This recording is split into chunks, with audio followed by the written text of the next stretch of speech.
Today I'm demonstrating the column buckling calculator for determining Euler Critical Load. Let's review the input fields. First, select your end condition from the drop-down menu. You can choose fixed with k equals 0.5, fixed pinned with k equals 0.7, pinned with k equals 1.0, or fixed no support with k equals 2.0. For this demonstration, I'm using pinned. Next, choose your unit system, either metric or imperial. I'll use metric. Then enter your column length L, your elastic modulus E in pascals, and your second moment of area I.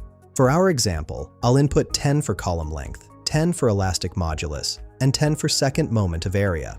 After clicking Calculate Critical Load, here are our results. The critical load PCR is 9.870 newtons, which represents the maximum axial load before buckling occurs. The slenderness ratio KL/R is 0.56, indicating a relatively stocky column. The effective length KL is 10 meters, which accounts for our end conditions. This calculator helps engineers quickly verify column stability in their designs. Find the link in the description below.